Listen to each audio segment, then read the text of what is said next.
Welcome to an exciting episode of Assertiveness, the show that gives ordinary South Africans the space to talk about things that really matter. You know, on most talk shows, people don't really want to talk about certain things because they think that it is, I don't know, they think that some topics are irrelevant. Not on this show. On this show, we talk about everything to the point where if I was we can talk about fat cats, we can talk about anything. And today's episode, we're going to be talking about life after conviction. And maybe the word conviction is a bit what we're going to talk about is having a life after spending some time in jail or being imprisoned or being convicted for a crime. I'm joined in studio by two esteemed gentlemen, and I'm going to call them esteemed gentlemen because they have managed, you know, we always think going to jail is like a crisis. Like people actually see it as a crisis. And we've got two men here today who are going to tell us that yes, it is a disturbance in your life, but it's not the end of the road. It's Sanbonana Puputi.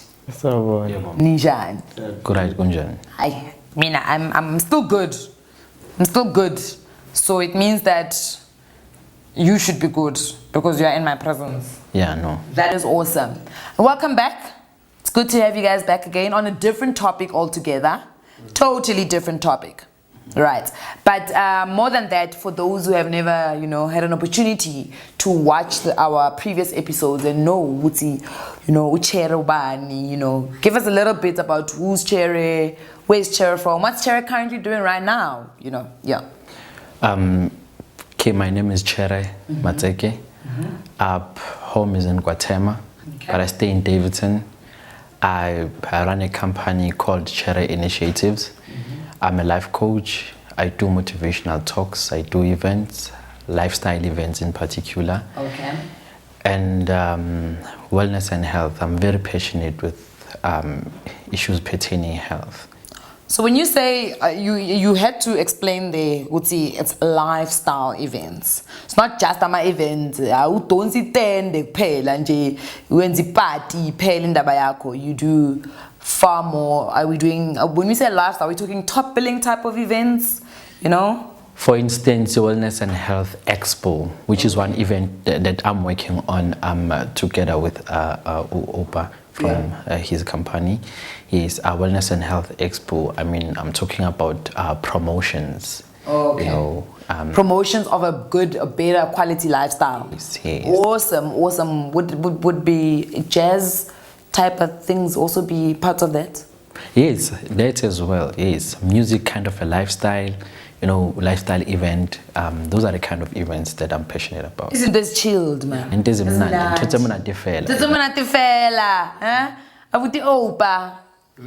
better known as Aubrey on the show. Yeah. Can you tell our people at home who are sitting watching today a little bit about who you are, VIP, you know, what are you busy with right now?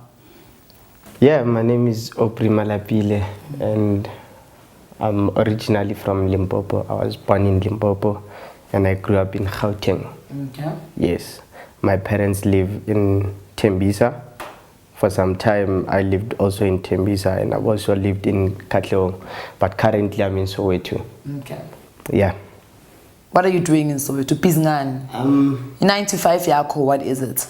If there is a 9 to 5? Basically, what took me to Soweto is, you know, the journey that I've chosen to undertake. Okay. Yeah. I'm the co-founder and operations director of the company called Namanje Events. And what Namanje Events does, it's, you know, we do events, meetings, incentives, corporate conferences and corporate events. Okay. Yeah, you know, as well as, you know, a little bit of travel management. Okay. So your businesses almost complement each other, you know? Yeah, yeah, to some extent, obviously there is a synergy, but you'd understand that we're doing different types of events. I'm in the business events industry, yes. And he's doing lifestyle events and promotional events. Awesome. Let's get right into the conversation that we're going to have today, right? We're talking about life after being convicted for a crime, right? I don't want to dwell into obviously, you know, for whoever at home is sitting there saying, "Oh, bayenzeni," you know, what was your crime that you got convicted for? How long did you stay in jail? And I want us to concentrate more on what kind of life came afterwards. So if you can just tell us, Wuti, you know, what you got convicted for and how long you stayed in jail. Well, I had a lot of criminal charges that I was charged with. Okay. I think 18, I was classified one of the youngest most wanted in the East End. Sure. And, at age 18? Age 18, yes. Okay. And my charges were ranging from armed robberies, murder, rape, possession of unlicensed firearms, possession of stolen goods and stuff. You know, yes, they were ranging from that. And I should say, by the grace of God, I was sentenced to 18 years imprisonment by the Circuit Court of Gauteng, of North Gauteng High Court, which is situated in Delmas. Yes. Yes, I was given 18 years imprisonment as a juvenile, and I went to the heartbeat of Josie, Sun City Prison. You were in Sun City? Yes, I was in Sun City. How long did you stay there for? I stayed there for about 6 years, 9 months in serving my prison term. Yes. But all in all, I stayed 8 years in prison. Okay, so the other 2 years? Awaiting trial. Awaiting trial. Also, because South African system is so bad, you actually spend a couple of years waiting for your trial. Yes, usually it depends on the case. We don't usually get bails for Schedule 6 kind of crimes, but then obviously it depends with the moolah as well. You know, how deep it's your pocket. I mean, if I was Oscar, I would get a 10 million bail.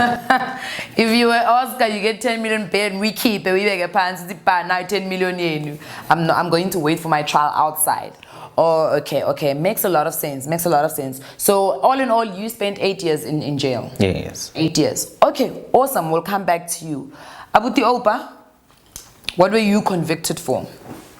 I was convicted for kidnapping, robbery, and attempted murder. Okay. And I was sentenced also to 18 years. But that doesn't make us co-accused, you know. Yeah. That doesn't make us co-accused. Oh, you didn't know each other then? By then, we didn't know each other. We obviously met in prison, you know. Oh, okay. Yeah. Okay. And I got sentenced to 18 years, of which I served 9 years of the 18. 9 years of the 18. And how old were you? I got into prison at the age of 18. Also at 18. So at 18, you guys are being arrested. You're getting convicted. Are you thinking of the future? At this point, let's say now you've been, you know, you are on this journey, you're on this path. Let's say now you've been in court and you're hearing as the sentence gets read. Have you started at that point of thinking of the future, or are we still at hematota prangbajiwelana? Personally, you know, I got sentenced by the Johannesburg High Court. You know, so it's right across Small Street. So now you'd understand the type of security, you know, that's enforced at the High Court, you know, to avoid things like attempted escapes and all those. Must slip out. Yes. So after I got sentenced, there were sirens and you know the police van that we were traveling in obviously had to be in high speed because now it's obviously taking people, you know. I was with my co-accused, and we were heavily sentenced. Now we have to be immediately transferred to, you know, prison Sun City.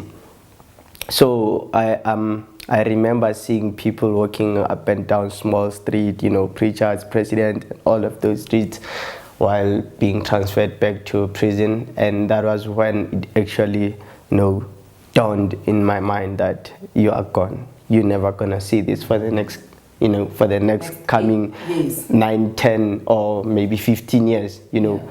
And that's when the reality of being truly, imprisoned striked. Before I even got to wear the uniform, it already, dawned in my mind that, yeah, you are gone. Are you scared at this point? Not scared, but I'm messed up, emotionally. I'm messed up psychologically. I'm just messed up. All that I'm thinking is that, it's about time that I meet, guys of my caliber. And I've never been sentenced before. I don't know how life goes, for inmates that are sentenced. But, at the back of my mind, being, listening to hearsays and rumors about sentenced inmates, all that rang in my mind was that if it means death, let it be. But no one will ever dance on my head. No one's gonna boss me around. I do what I want whenever I feel like it. Be it a prison warder, be it an inmate, I'd rather die as opposed to, dancing to anybody's music. So usale ngakara when at that time? Not necessarily ngakara, but I wouldn't, look at the size of my body. Should I stand up? No. We know you're... Look at the size of my body. We know you are petite. And this is one of the things that, that inspired me or that influenced me to commit the type of crimes that I committed. Because, when I appeared, people saw this small little boy, and that's one thing that always drove me crazy to say, so that was the thing that was ringing in my mind. Oh, okay, maybe I was the one waiting in Nina Black. So and you were still 18 at that time? Yes. Young and fresh? Yeah. And I was 19 when I got sentenced, and I said, oh, okay, so Wanakon. And fortunately enough, it wasn't that, it's not a nice place to be at, but I didn't really get, to experience that side of a prison whereby anybody wants to come and boss me around, get bullied, get shoved to do things that I didn't want to do. There were slight attempts, but inmates are quite intelligent people. They can see from a distance, they can easily observe, they can easily study your body language, your conduct, and they can tell. Even a month studying you. They can tell that, no, this one is not that. It's not that, no, pushy timing, into smart, clever, but there are those that you can easily tell by their appearance, when their conduct and behavior, you can tell, and obviously that's what happens to them. So it depends.